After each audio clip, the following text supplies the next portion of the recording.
Ағай, үргесі, колесо времени. Амырмынды Бурят ФМ радио жағнықшыт. Мұнодыр дахин маны холын әлшін, халм куласа ерігін Ларри Наранович Илишкин, маны студияда ерінкі. Бихан олхыве усхыдыр бұде хорылдығымде, үйге тұрушын маны передача болуғын. Ені маны халмағуд, маны ойрат ақыдуыныр тұхы, дедені тұхы бұде хорылдыжы ихилығымде. Тегет бұде мұнодыр хойырте передача яхыжывайныбде. Бихан олхыве. Ина маны элшимне бурят хылые мугарылгадык, оро халмык хылте, тегет буде ганныбде маны шагнакшыт, ина халмык хылы мугарылгыгет буде орот хылындары хорылдыхыбде. Зе Ларри Наранович сэмбэнау. Сэмбэна, мендут. Ну, Ларри Наранович, я напомню вначале очень кратко нашим слушателям о том, что мы обсуждали вчера об истории калмыков. Начали мы с седой древности и узнали о том, что предки калмыков до времен Чингисхана жили на самом западе монгольских земель, богатых лесами, и поэтому те племена называли ойрат, что означает лесной народ. Ойрат. Если я что-то говорю неправильно, вы, пожалуйста, поправляйте, Ларри Наранович.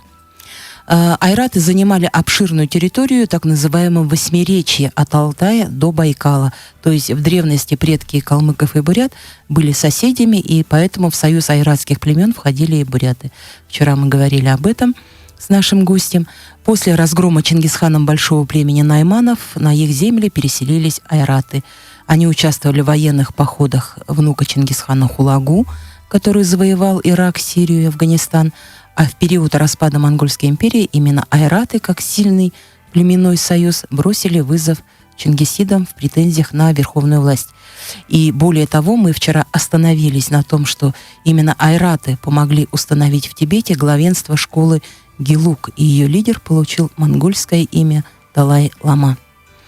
Итак, мы вчера говорили о том, что айраты одними из первых монгольских племен приняли буддизм как единую религию для создания своей империи. Ларри Наранович вчера подробно рассказывал нам о великой роли в этом деле ученого Зая Пандиты. Он представитель айратского племени хашутов. И сегодня, прежде чем мы перейдем к хронологии создания айратами 3 государственных образований, среди которых самое могущественное джунгарское, мы ненадолго вернемся к Тибету. Вот, Ларри Наранович, я недавно узнала, что основатель школы Гелук, вот, которую исповедуют наши народы, великий лама Зонхава, был монголом по отцу. То есть можно ли это сказать, учитывая соседство западных монголов с Тибетом, что отец Зонхавы был айратом?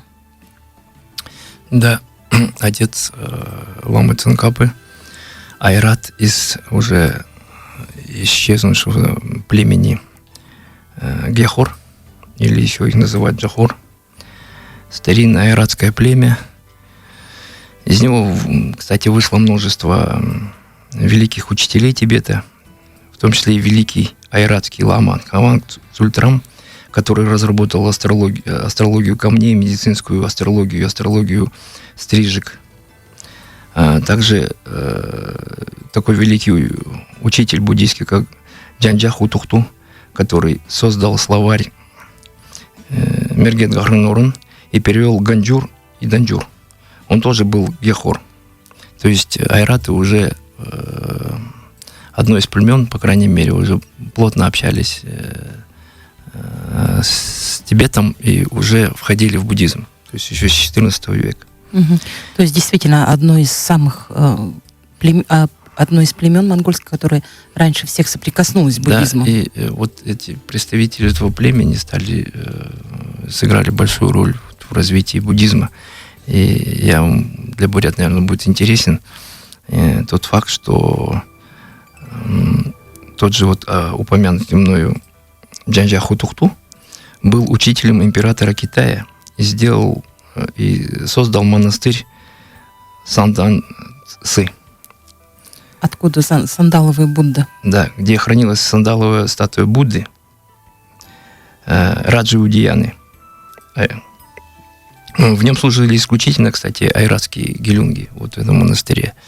И вот когда во время восстания в Китае эту старинную статую украли буряты. Ну, не украли, они ее выкупили все-таки, я вас поправлю. Ну, возможно, выкупили, но в том плане, что это очень хорошо, что это кармически, наверное, то, что эта статуя сандаловая попала к бурятам, да, не просто так, наверное. Ее действительно выкупили, Ларри Наранович, потому что среди них был мой предок. Эрдени Саржин Лама, это действительно была большая, в общем-то, скажем так, поездка, которая долго-долго готовилась. Вы же были в Яравне, да, видели эту статую? Я же говорю, какая-то кармическая связь. Я 2 года назад Сагансар встречал вот именно в этом Дацане. В Игитуйском Дацане? Да, в Игитуйском Дацане, а впервые я там побывал в 2012 году у Сандалова Будды. Поэтому вот видите, какая связь между айратами, бурятами и через наше буддийское учение. Кстати, это поведал нам Агван Дандар, это Геше Алхарамба. Он сам тоже из дамсохов, то есть тибетских монголов, скорее всего, айратов, да, потомок. И вот он это все записал и поведал нам все эти истории. Благодаря ему мы об этом сейчас все это знаем. Кстати, сейчас нынешний знаменитый монастырь Кумбум в Кукуноре, да, он традиционно, его настоятелем считается перерождение отца Ламы Цангапы, то есть айрат. Ну, прекрасно. Сегодня мы узнали очень много интересного, я бы даже сказала, такое сенсация своего рода. Итак, давайте продолжим мы хронологию, поскольку мы рассказываем об истории нашего братского калмыцкого народа. Продолжаем мы по хронологии. Итак, принятие буддизма, мы вчера говорили, как единой религии, позволило айратам создать 3 государственных образования. Вот какое из них появилось раньше и чем оно прославилось? Ну, самое первое айратское государство появилось в 1635 году. Это было Джунгарское ханство. В результате междоусобных расприй в победу одержали чоросовские тайши, то есть алецкие. Еще самый мощный род, который был Зюнгар, то есть левая рука. Я еще напомню, я вчера говорил, китайцы называли Джунгар. От них и пошло вот это название Джунгар. И по имени этого сильнейшего рода и назвали страну. Затем в 1664 году официально появилось Тургутское ханство, Калмыцкое ханство на Волге. Нет, до него в 1637 году, фактически в первой половине 17 века, появилось Хашутское ханство в Тибете. Тогда айраты заняли Тибет, провозгласили Далай-ламу лидером всех буддистов, и хашуты создали там свое государственное образование. Затем вот в 1064 году Калмыцкое ханство на Волге. И это были 3 вот основных айратских государства, созданные почти в одно время. Давайте вот немного поговорим о Джунгарском ханстве, о котором мы уже и вчера несколько раз говорили, да? Вы говорили о том, что границы этого Джунгарского ханства, ну, пожалуй, были самые обширные, да, по сравнению с Хашутским ханством, которое вы говорите в Тибете, было Калмыцким ханством на Волге. Мы говорили вчера о том, что границы Джунгарского ханства простирались по землям нынешнего Казахстана и Киргизии. И вот зигзаги истории, когда вы давали интервью еще для Информполиса, вы рассказывали, что ваш дедушка в молодые годы руководил Прижвальским районом Киргизской ССР, сейчас это Иссык-Кульская область, да, и в тех краях есть калмыцкие села. Вот вы там бывали или помните рассказы дедушки вот о калмыках киргизских? Да, я там бывал неоднократно. В этих 3 селах они находятся на юго-восточном берегу Иссык-Куля. Там недалеко перевал, который ведет в Синьцзянь-Уйгурский район Китая. Эти иссык-кульские калмыки, еще их называют сарт-калмыки. Сарт — это персидское слово, означающее торговец. Сами киргизские калмыки такое название не признают. Они говорят только в одном селе живут сарт-калмыки. И там действительно антропологически вот в этом селе Бюрубаш калмыки действительно похожи на выходцев из Ферганской долины. Но, тем не менее, они себя считают калмыками. Они в свое время приняли язык и традиции, и говорят, что они переселились туда в начале 19 века из Синьцзяня. заняли эти земли, кстати, очень плодородные. То есть раньше когда-то это была земля Джунгарии. После того, как маньчжуры уничтожили Джунгарию, эти земли опустели. И те калмыки, которые живут сейчас там, это не оставшиеся после геноцида, а именно пришедшие в начале 18 века. Они сохранили язык, религию, внешность? Они сохраняли до недавнего времени язык. Сейчас они уже не говорят почти, там старики еще помнят. В 2008 году мы общались с одним стариком. Он прекрасно говорил по-калмыцки, причем калмыцкая речь отличается тем, что она богата поговорками, пословицами. Вот он именно постоянно их и использовал. То есть у нас даже в Калмыкии многие так не говорили.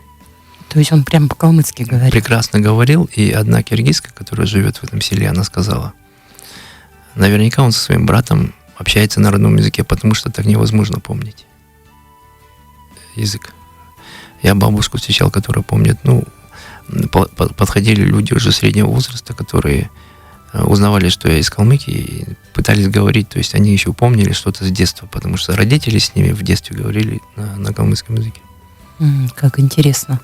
Я вот помню, что еще когда Элбек Дорж был президентом Калмыкии, насколько я знаю, айрат по происхождению, Монголии, да, насколько я знаю, он один из представителей айратского, да, по-моему, племени западного, он подарил вот как раз этим киргизским калмакам, по-моему, несколько тракторов для помощи в хозяйстве. Нет, собирался, но что-то там не получилось, не срослось. Ладно, будем знать. Опять мы с вами перескочили на конец Джунгарского ханства. Давайте все-таки вернемся к началу, потому что это, наверное, самое известное по сравнению вот с Хашудским, например, ханством. Или же мы немного о Хашудском ханстве чуть-чуть расскажем в Тибете? Хашудское ханство возникло в результате вторжения айратов в Тибет с целью поддержки Далай-ламы. Я уже вчера говорил о том, что именно благодаря айратам Далай-лама стал лидером всех буддистов. Да? Айраты прекратили междоусобицу, предотвратили раскол в буддийском обществе. И, естественно, воспользовались ситуацией и создали там свое ханство. Дело в том, что я немножко забегу вперед, скажу, что, допустим, советская историография считала, что походы, переходы айратов были обусловлены междоусобицей. Создание этих трех государств. Почти одновременно причем. Да. Но, допустим, я читал историков дореволюционных, у них совсем другое мнение. Они считали, что это поход и создание этих государств было обусловлено стремлением айратов к созданию своей империи именно. И руководилось какой-то опытной рукой. Одной. Да, они так писали. Царские историки. И, если исходить из того, что происходило, вы сами прекрасно понимаете, что любыми процессами двигает экономика. Халхи, которые подчинились Маньчжурскому Китаю. Они подчинились в 1691 году. До того, в 1636 году подчинилась Южная Монголия, да? Вермогол сейчас называют. И фактически, в результате внутримонгольских междоусобиц для айратов был закрыт путь на огромный китайский рынок. Через халхов не могли пробиться. И естественно, что любым кочевникам нужен был оседлый рынок, да? Для обмена товаров, для продажи. Через наферганский рынок приходилось пробиваться с боями через киргизов, казахов и прочее. Галдан Бусукту, когда разорил Ош, южно-киргизский город, он именно пытался пробиться через горы именно на наферганский рынок. Это было тоже очень тяжело, поэтому оставался очень хороший российский рынок. И несколько тургуды, часть дурведов именно двинулись в ту сторону. в сторону российского рынка. Ну и на тот момент они не прогадали. Мгм. А вот скажите, а когда и почему начали переселяться калмыки именно в Россию на берега Волги? Это было вот как раз период этой раздробленности, получается, между айратами тоже. Ну, это нельзя сказать, что раздробленность. Раздробленность уже преодолевалась, поскольку, допустим, те же тургуды, объединившись с дюрвюдами, пошли на российский рынок, да, в сторону Волги. Причем продвижение у них проходило вдоль южной, по северной части вот нынешних казахских степей, то есть ближе к лесам. Продвижение проходило довольно долго, хотя послы были и в начале, в Москве послы айратские были в начале 17 века, тем не менее калмыки появились на берегах Волги к середине только 17 века. То есть продвижение проходило 30-40 лет. Мгм. А вот если, возвращаясь к Хашутскому ханству, сколько времени оно просуществовало и почему прекратило? Оно просуществовало совсем недолго, оно было разгромлено вот как раз в результате междоусобных расприй между Джунгарией и Хашутским ханством. То есть истребили друг друга фактически, да, истребляли? Джунгары вошли в Тибет, и джунгары, это было ядро айратов. Это было самое мощное государство, и они считали, что они вправе диктовать свои условия всем айратам. Но, как это всегда бывает, созданные уже государства считали по-другому. Они считали себя самостоятельными. И вот в результате боев Патала была взята, дворец Патала, где защищался хан Хашутский. Кстати, он один, пока его не убили, он больше 20 человек убил. То есть он сражался до конца. Но в результате Хашутское ханство пало, и потом там уже влияние свое оказали маньчжуры. Мгм. А теперь, если перейти к Джунгарскому ханству, кто его основал? И вот самые значимые, наверное, события в истории Джунгарского Ну вот ханства. я уже сказал, что это самое мощное племя Алеты образовали это ханство. Оно набирало мощь, начиная вот с первой половины 17 века. И естественно, что пика своей мощи Джунгарское ханство достигло уже в 18 веке, в первой половине. До того они решали, наверное, какие-то свои локальные задачи, затем они поняли, что они могут решать более серьезные задачи, бросили вызов огромным империям, таким как Китай и Россия. Народы Центральной Азии были на тот момент не соперники айратам, ни в коем мере. Поэтому айраты реально имели очень большое влияние в этом регионе и не хотели его терять. И если Галдан Башукту еще пытался атаковать Китай, но в итоге он все-таки стал отступать. Это первый джунгарский хан? Нет, это фактически он первый джунгарский хан. До него были просто правители. А Галдан Башукту получил титул от Даламы уже. И, кстати, Галдан Башукту это был бывший буддийский монах, который взял в руки оружие, чтобы вот защищать свою родину. Снял с себя монашеские. Монашеские одежды, да. И вот у него явно прослеживалось желание восстановить империю Чингисхана. Ему почти это удалось. И если бы другие монгольские народы поддержали бы, я думаю, все получилось бы. Но на тот момент политические реалии были таковы, что это было невозможно. То есть разногласия были настолько глубокие, что айратам приходилось действовать только в одиночку. Это примерно какие годы правления Галдан Башуктухана? Это конец 17 века. Ага, вот вы вчера говорили о битве в местности Зунмот возле Улан-Батора. Да. Это как раз Вот Галдан, как раз это Галдан Башукту, да. Галдан Башуктухан, который бросил вызов, получается, огромной Китайская империя. да? Да, и вот в Монголии был снят фильм его супруги, айратской ханши Ану Хатан, да. которая отдала жизнь, чтобы спасти своего мужа и тем самым спасти Джунгарию. Вот насколько были тогда айраты целенаправленные, целеустремленные, так скажем. То есть общенациональная идея была возвеличивание себя, создание империи, несмотря на малочисленность. Я говорю, вот, наверное, это в генах, потому что вот сейчас калмыков мало, меньше 200 тысяч. Тем не менее, мы реально вообще не смотрим на свою численность. Вот нет у нас такого. Наверное, это все генетически просто. Кто-то смотрит на свою выживаемость, на свое благополучие в огромном количестве и боятся, когда их там меньше 5 миллионов, да.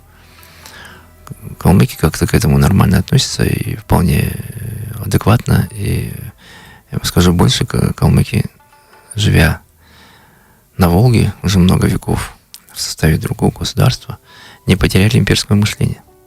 И нам интересно, вот когда мы в Монголии бываем, у нас мышление немножко разное.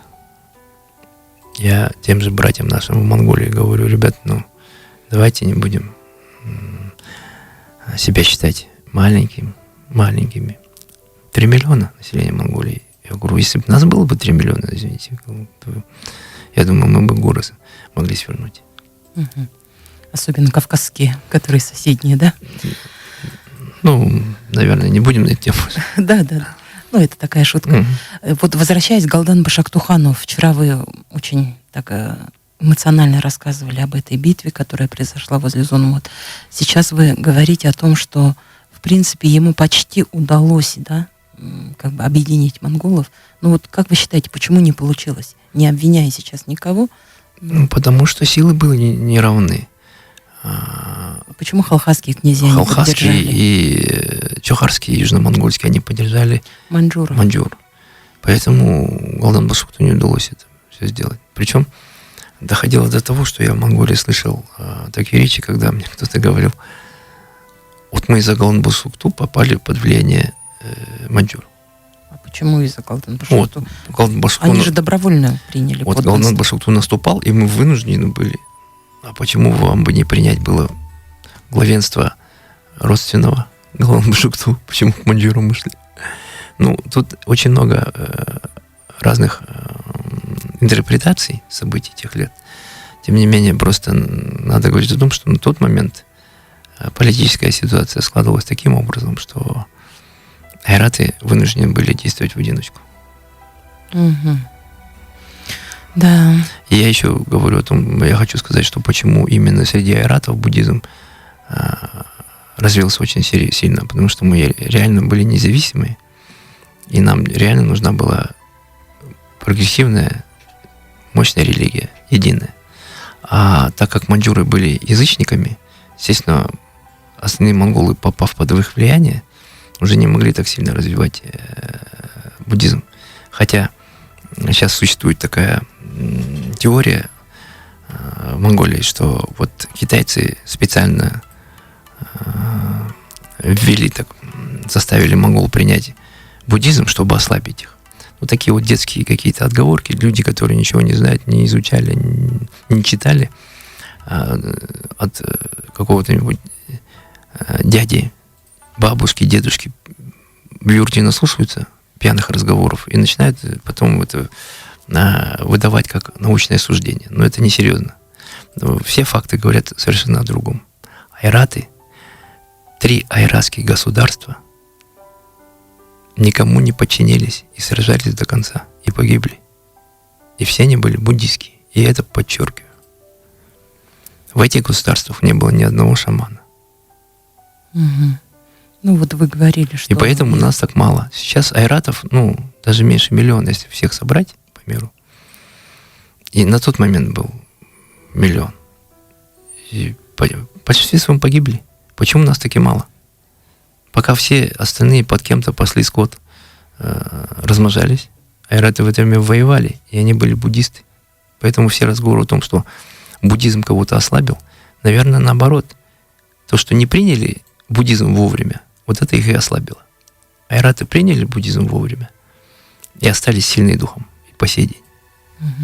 Ну, давайте вот как раз на этой ноте мы послушаем песню, калмыцкую песню, причем как раз посвященную буддизму.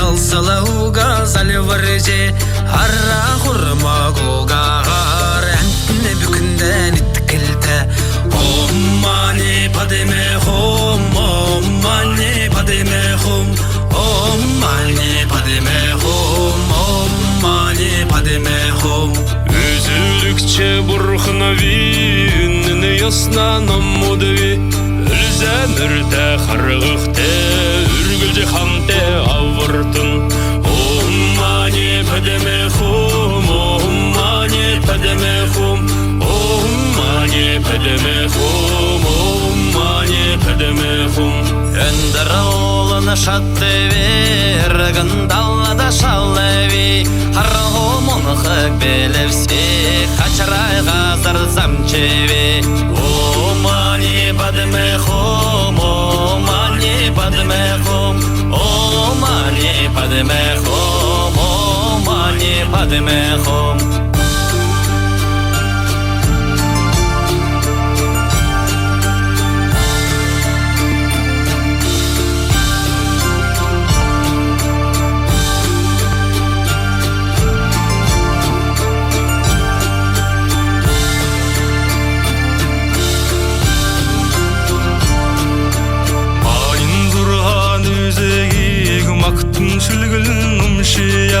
Машы халын тамды күргілуға ауырдың Омани падеме хум, омани падеме хум Омани падеме хум, омани падеме хум Күште зұрған үзеге көкжем болығын ұмшия Киттің тамын орынды күргілуға ауырдан Омани падеме хум, омани падеме хум Омани падеме хум, омани падеме хум Ачта зурган үзегик айлын шүлглен умшия Арвын лемін тамды күргілуға авыртын Омани падеме хум, омани падеме хум Омани падеме хум, омани падеме хум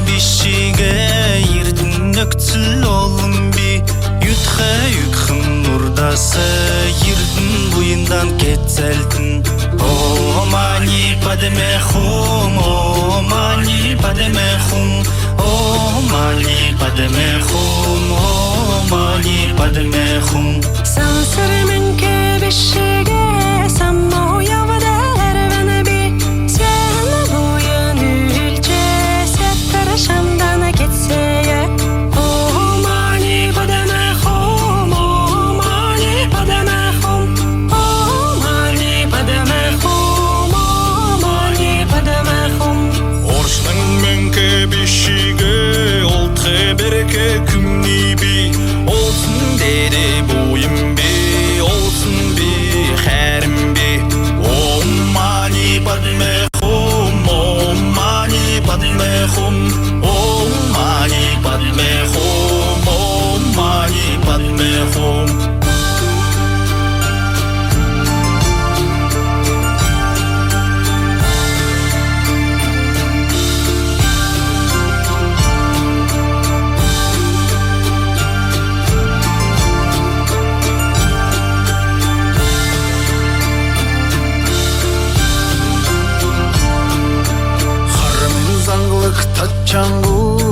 seni bügüde hosun bi Herce hem tamta buy Herce buyun ketselte Om mani padme hum Om mani padme hum Om mani padme hum Om mani padme hum Tälse güldäkla nisvanisin salavaravi Nilxin monxoga yobdolin Negindiren getselte Om mani badmachon Om mani badmachon Om mani badmachon Om mani badmachon Dinkir khartavi Nitgo kere telvada Irgin gazar totkhada Irdim telamar zamchivi Om mani vadme khum Om mani vadme khum Om mani vadme khum Om mani vadme khum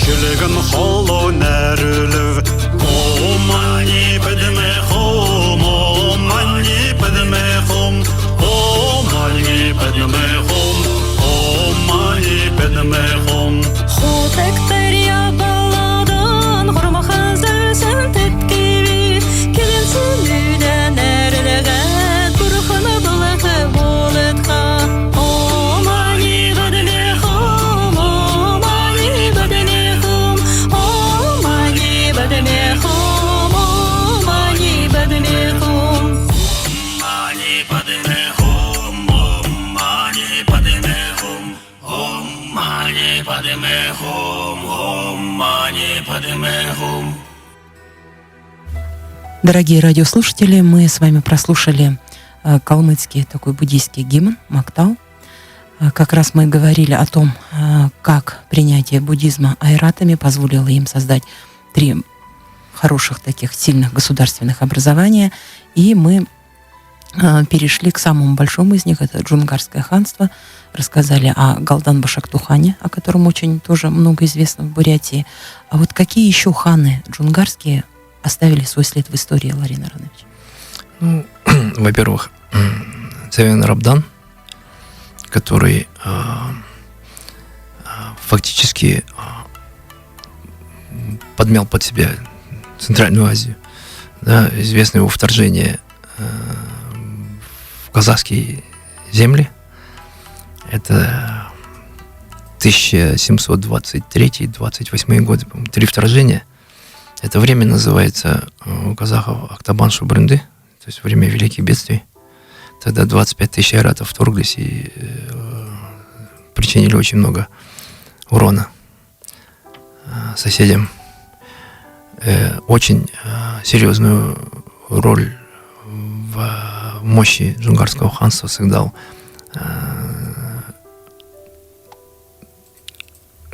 Рабдан Церен, который в 1730 году пришел к власти, и 15 лет его правления были, наверное, самыми счастливыми для Джунгарии. То есть никто, в том числе и маньчжуры, даже близко не подходили к границам Джунгарии. То есть настолько она была мощной. И вот именно с его кончиной в 1745 году начались распри, и которые в течение буквально нескольких лет, 15 лет, даже меньше, привели к полному уничтожению некогда мощного государства. Джунгарского великого, очень мощного, пожалуй, самого мощного в истории военно-кочевого государственного образования. Вчера, Ларин Аранович, вы говорили о том, что айраты, вот тем более джунгары, пользовались тадобичек, вот это ясным письмом, да? Извините, я неправильно выразился. Галдан Церен вот последним был. Вот про Тодо-Бичик вы вчера говорили, что и турецкий султан там, да, пользовался тем Тодо-Бичик, и маньчжурский император Китая тоже отправлял письмо казахскому хану на Тодо-Бичик. Это означает, что они знали эту письменность, или у них при дворе состояли люди, которые умели Наверняка при дворе состояли такие люди. Естественно, у серьезных империй есть такие люди, которые могут переводить на языки. Но так как если государство имеет какое-то влияние в регионе, наверное, стараются писать на его языке. Да, это есть дипломатия. То есть, как бы, даже в какой-то мере угодить в этом плане. Ну, а какой еще язык межгосударственного, межнационального общения мог быть в Центральной Азии? Ну, напиши на китайском, вдруг у тех же казахов, киргизов там нету переводчика китайского или прочее. А Тодо-Бичик как раз позволял это, потому что среди, еще раз повторюсь, влияние айратов было такое, что среди всех народов, проживающих в этом регионе, были люди со знанием айратского языка. Но тот же правитель, очень уважаемый у казахов, казахский правитель Аблай, он прекрасно владел айратским языком. Ну, я думаю, об отношениях с казахами мы поговорим чуть-чуть позже и отдельно. Давайте мы остановимся отдельно и подробно на последнем правителе джунгаров, князе Амурсане, который похоронен у нас в Бурятии, возле Новоселенгинска. Вот давайте подробнее расскажем об удивительной судьбе этого человека, которая вот привела его к власти и кончине уже в пределах российского государства. Да, раньше считалось, что даже были такие слухи, что якобы он родился на Волге, в Колымском ханстве, и потом его семья перекочевала в Джунгарию, да, тогда в то время туда-сюда кочевали айраты, в принципе, границы такие были открыты. Вообще, на территории айратов была такая огромная, что граница между Джунгарией и Колымским ханством проходила примерно вот посередине современного Казахстана. И вообще, настоящий отец его считают хойским князем. Что это означает? Хойт это вот Хойт. Да, Племя. Хойт. Но на самом деле он сын Лхавзана. Лхавзан это хашузский район. И жена упомянутого мной Цевена-Рабдана, дочка Цевена-Рабдана, правителя Джунгарии, она была замужем за Лхавзаном. Потом она вышла замуж за хойского князя, уже будучи беременной Амурсаной. Но вот этот хойский князь принял Амурсану как своего и сделал его после себя вот правителем хойского улуса. И так было суждено этому человеку, что по прошествии времени сыграть в какой-то мере роковую роль в истории Джунгарии. Конечно, это коллективная карма айратов, конечно, это должно было произойти. Я еще вчера говорил, что мы должны были отработать эту карму. Но вот катализатором выступила деятельность Амурсаны. Давайте вот о ней подробнее, да? Почему такое неоднозначное к нему отношение самих калмыков? Ну, в 1845 году, после смерти Галдан-Целена, реально начались очень серьезные кровавые разборки внутри Джунгарии, и продолжавшиеся где-то 10 лет. То есть страна очень сильно ослабла экономически, в военном плане. Люди просто нищенствовали уже, потому что войны постоянные. И Амурсана, который хотел стать правителем Джунгарии, решил с помощью маньчжур все-таки этого добиться и помог маньчжурам войти в Джунгарию. Угу. Айраты тогда, уставшие от междоусобиц, не оказали сопротивления, и маньчжуры заняли Джунгарию. Но по их плану Джунгария должна была быть разделена на 4 части по племенному признаку, чтобы проблем не было. И Амурсана понял, что его планам не суждено сбыться, стать полным правителем Джунгарии. И вот в 1755 году осенью, по-моему, Амурсана поднимает восстание Против маньчжуров. против маньчжур. И вся администрация пекинская, все гарнизоны были перебиты, которые были в Джунгарии. Началась новая война. Но айраты выходили в бой, как пишут современники, имея в колчане там 3-4 стрелы без железных наконечников. То есть до того уже были в таком состоянии деморализованном. Но, как пишут историки, джунгары по природе своей были очень воинственные и свободолюбивые, поэтому они решили даже в таких условиях сражаться. Уже не говоря об огнестрельном оружии и прочее. И кони были слабые и прочее. Но это, на тот момент условия создались такие обстоятельства, что страна должна была погибнуть. И последний бой Амурсана дал в июне 1757 года. Почему многие, допустим, те, кто знает эти события, недовольны? Ведь в бой против огромной маньчжурской армии Амурсана бросил 2500 16-17-летних пацанов. И эти пацаны 17 суток сдерживали натиск. 17 суток. Представляете, дух какой был у народа? Ребята молодые. В основном погибли. Проиграли, естественно. Амурсана бежал в Россию. В августе, в конце июля, 28 июля он прибыл в Семипалатинскую крепость. Далее в августе в Тобольск переехал. Там он заболел черной оспой по одним данным, по другим данным тифом. И умер. И вот с той поры китайцы стали требовать, маньчжуры китайцы стали требовать выдачи его тела. Сначала они требовали показать. То есть главный враг должен быть, они должны были удостовериться. Русские власти перевезли тело в Кяхту. Тогда там граница где-то проходила. Ой, в Кяхту, вру. В Новоселенгинске. Да, вот Селенгинский острог. Сейчас Новоселенгинск. Там граница проходила. То есть севернее Кяхты. И показали дважды, причем приезжали смотреть из Пекина. И потом начали требовать выдачи тела. Буряты и вот русский комендант Якобий этого острога не выдали, потому что сказали, что мы не подвластны Пекину. И оставили там. Еще много лет шла переписка между Пекином и Санкт-Петербургом о выдаче его тела. И в конце концов, русский сенат ответил, что довольно жестко ответил, что негоже между независящими державами вот так с таким тоном разговаривать. То есть на дипломатическом языке дали понять, не отдадим, можете даже и не писать. И так это тело сейчас, останки его покоятся вот именно вот возле вот этой церкви. Это Старый Селенгинск на том берегу? Старый Селенгинск на том берегу, да. И мы там были, вот на горе Англичанка, вот там Англичанка гора, мы оттуда видели это место.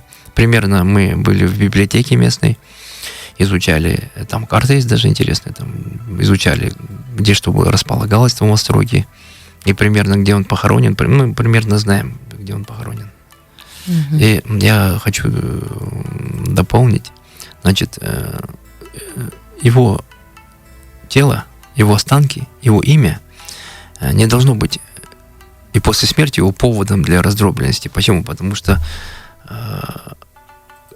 в Монголии многие считают его освободителем. Там даже памятник в Западной Монголии стоит. Да? Допустим, у нас в Калмыкии не все так считают. Кстати, первым, кто высказался отрицательно против него, был мой отец.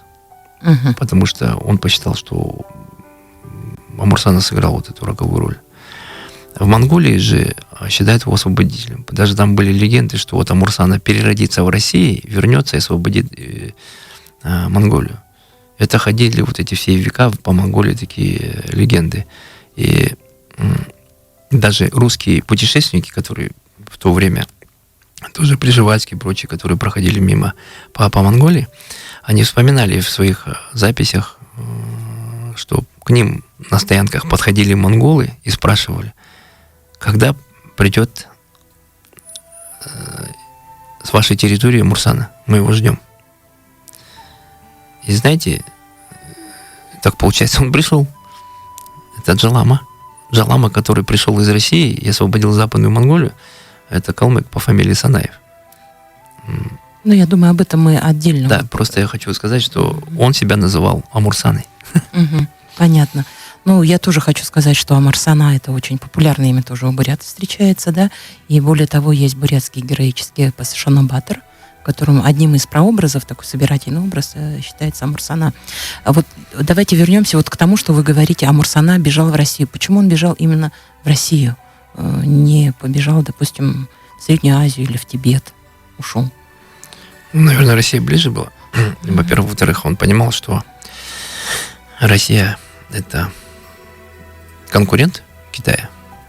Которая может да, не да, выдать его. может не выдать, да, допустим. Он, говорят, он сначала даже бежал к Аблаю, казахскому. Тот он не стал задерживать, потому что он был сам заинтересован в том, чтобы айраты сражались еще какое-то время. Почему? Потому что Аблай понимал, что с падением Джунгарии следующие будут казахи. И вообще казахи во многом должны быть благодарны айратам, потому что те на 150 лет задержали продвижение Маньчжурской империи на запад. И историки, серьезные историки сходятся во мнении, что именно джунгарское айратское сопротивление подорвало экономическую мощь маньчжур. И они уже дальше не могли вести серьезные войны. А какова была логика российских властей тогда, почему они приняли Амурсану? Тогда были плохие отношения у них с маньчжурским Китаем, что ли? Ну, наверное, неплохие отношения, но всегда есть конкуренция. Тогда Россия очень серьезно уже осваивала Сибирь, прочие земли. Понятное дело, что и китайцы тогда смотрели с таким же вожделением. Естественно, там сталкивались в Сибири интересы России и Китая. Они сейчас сталкиваются, просто это никто виду не показывает. Периодически то утихают, то возникают. Это нормальный политический процесс. Ну, тогда вот с точки зрения нынешних людей, да, современников, попробуем объяснить, почему так упорно правительство маньчжурского Китая требовало тела Амурсаны. Что вот это давало им? Они должны были убедиться в том, что главный враг их на тот момент был мертв. И они должны были, возможно, свой дух поднять, возможно, других монгол убедить в том, что вот он мертв, вам уже все, уже сопротивляться нечего. Но после даже смерти Амурсана еще до начала 1758 года шли серьезные сражения, пока маньчжуры не решили полностью не уничтожить все население. И вот тогда начался геноцид. Джунгар. Да, то есть маньчжуры вырезали всех, кто был выше оси тележного колеса. Часть Джунгар ушла на Волгу, часть к вам, в Бурятию, сюда. Хангодары, да. И даже, знаете, там пишут современники, что маньчжуры даже не щадили тех из айратов, которые пошли за маньчжур. Были такие. То есть их улусы попадали тоже под уничтожение. То есть это говорит о том, что, ребята, предавать нельзя. Все равно карму придется общую отрабатывать. И вот после этого, как вы вчера говорили, маньчжуры сказали халхасским князьям, что если раньше вы могли бежать в Джунгарию, то теперь вам бежать некуда. Да. Когда была уничтожена Джунгария, ядро айратов, император собрал халхасских князей, чахарских, и сказал вот эти слова. Раньше вам было куда уходить, а сейчас вам идти некуда. То есть это означало: все, ребята, вы под моим полным контролем. Ну вот, завершая, так сказать, монгольский этап истории айратов, да, я вот не могу не задать вопрос об отношениях с казахами. Вот тут немножко уже говорилось, да. Вот иногда сейчас читаешь в Фейсбуке, в соцсетях казахов, некоторых, да, я не хочу сказать, что весь казахский народ так думает, но иногда ощущение, что они припоминают исторические обиды калмыкам, как будто это было вчера. Очень вот интересное у них такое вот отношение к истории. И в то же время я читала казахских ученых, которые говорили: ребята, перестаньте, что матери самых знаменитых казахских богатырей были калмычки. джунгарки? Знаете, когда есть категория людей, которые кишлачного уровня, которые ничего не читали, слышали там где-то что-то, вот они больше всего ненавидят. Есть категория людей, провокаторов, которые специально настроены на то, чтобы там сталкивать людей, да, причем иногда я даже с ними в интернете не общаюсь, потому что я понимаю, что бесполезно, у них задача совсем другая. Ему говоришь аргументы, исторические факты, он в ответ сказать нечего, он просто смайлики выкидывает, что ему смешно. Или оскорбляет. Нет, вряд ли они там, оскорблять, такого я еще в свой адрес не видел, но, в общем, это очень такое мерзкое болото, я сказал бы, вот этот сегмент интернета, где вот идут разборки, да, по отношению к калмыкам, вот это реально очень неприятно. Там какая-то вот действительно болото. Историю делает тот, кто и пишет, говорят, да? Вот сейчас пытается кто-то переписать историю под свой лад. Не хватает собственных фактов, не хватает собственных героев и прочее. Надо, кого-то стыбрить или что-нибудь такое. Но не все скажу, не все казахи такие. Допустим, у меня очень много знакомых, друзей казахов, которые так не думают. Кстати, в Казахстане считается нормальным, очень даже модным, когда есть в роду калмыки. Угу. И вот среди казахов много калмыков. Почему? Потому что вот после уничтожения Джунгарии много к ним попало. После пыльного похода калмыков в Джунгарию, когда туда шли 40 лет, а оттуда шли 8 месяцев. Представляете? С боями. Сколько потеряли больных и прочее. Пополнили тоже. И вот говорят, средний жуз казахский, очень большая часть его состоит из калмыков. С калмыцкой кровью. Да, поэтому, знаете, вот этот фильм, их там кочевники и прочее, там фантастику снимали. Один мой калмык им сказал, знакомый своему другу казаху, снимите фильм про немцев, там, про кого-то, про панфиловскую дивизию казахскую, там, что вообще пора Айратова снимать. Вот у нас такого нет вообще. Мы казахам ровно. Никаких обид, нормально. У нас очень много казахов в Калмыкии живет. Я думаю, что ни один из них не скажет, чтобы кто-то из калмыков про них что-то сказал. Вообще для калмыков это очень странная позиция, конечно. Вот эти обиды. Знаете, сильный народ, он обид не помнит. Особенно буддийский народ. А зачем их помнить? С чем их обиду едят? Она что, ее можно посолить еду, она вкуснее станет? Или что? Может быть, одежда станет моднее, если ты будешь обижаться на кого-то. Это же глупость. Угу. Понятно. Сегодня наша вторая передача идет к концу. Мы, как и обещали вчера, завершаем сегодня монгольский этап истории айратского народа. В следующих передачах мы, наверное, постепенно будем переходить к истории калмыков уже в составе российского государства.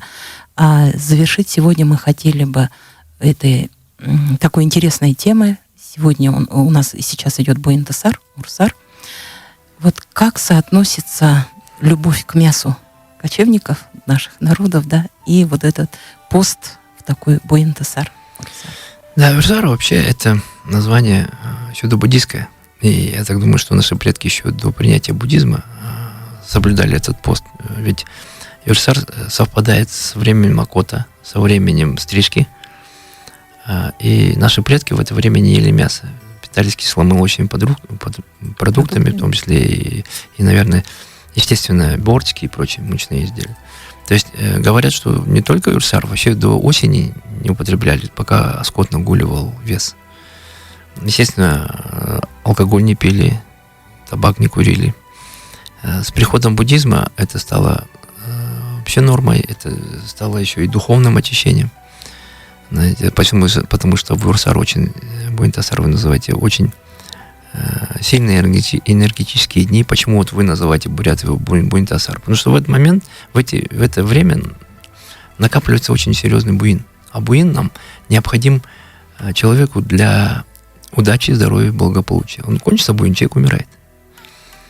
И когда еще человеку не накапливать его через буддийские практики, через добродетели и прочее? Люди в основном же тратят его. Вот то, что буин, который был за прошлой жизни, они могут за одну жизнь его растратить. И не хотят его накапливать. Сейчас это очень хорошее время для накопления. По поводу мяса, знаете, в Джавака-сутре сказано, что Будда не рекомендовал есть мясо в 3 случаях. Это когда слышал, видел или подозреваешь, что мясо, животное убито именно для тебя, чтобы ты поел мясо.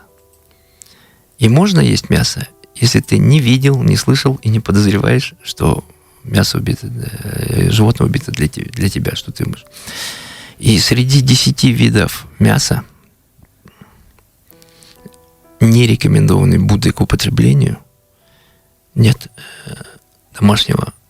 мяса домашнего скота, кроме лошади. То есть Будда не рекомендовал есть 10 видов мяса. Среди нерекомендованных нет домашнего скота, кроме лошади. Он лошадь не рекомендовал, мясо, конину не рекомендовал есть. Тигрятину, там вот такие вещи, собачатину, да, ну и прочее. А вот говядину, там, баранину, такого нет, чтобы не рекомендовал. Но, наверное, конечно, для достижения очень серьезного духовного уровня на определенном этапе буддисты прекращают есть мясо, потому что они дальше растут. Но это определенный уровень. Это нельзя всем народам, которые привыкли, допустим, к мясу, и они не могут сразу бросить. Мне один гише, преподаватель монастыря Дрипунгаманг в Индии, сказал: я сейчас живу в Индии на равнине, я могу не есть мясо.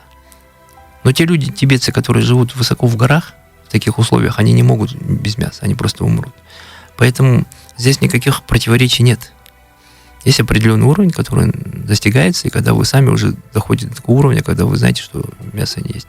Поэтому все инсинуации, все на эту тему должны быть прекращены. То есть, если вы хотите кушать мясо, кушайте. Вот, но версар лучше не кушать. Надо почистить свой организм. Организм, вообще, знаете, что мясо, даже у нас, у привыкших к нему, организм может в день только обработать где-то, переработать 200 грамм. Естественно, этому организму нужен отдых. И наши предки были умны. Знаете, и ведь посмотрите старые фотографии, там нет с рюкзаками впереди мужиков. Да, и женщины, и мужчины. И женщины, и мужчины, да. А сейчас стоит в одной руке стакан водки, в другой жирный кусок мяса, и он еще рассуждает о том, что там вреде там Ирсара или прочих там буддийских постов. Ну, смешно. Итак, сегодня вторая наша передача завершилась вот таким вот призывом. Мы призываем наших радиослушателей воздерживаться от употребления мяса в такой буэн-тасар. И благодарим за внимание, поблагодарим нашего гостя. Ларин Аранович, большое спасибо, что еще раз вы нашли время. Напоминаем нашим радиослушателям, что свои вопросы и предложения вы можете оставить на сайте Бурят-ФМ. Там же на сайте будет вскоре доступна и запись нашего этого прямого эфира. До следующей встречи. Мы объявим, когда будет следующая передача с Ларин Арановичем. Дахингул Затраба РТ, радио Шахнакшет. Бурят ФМ. Арды радио.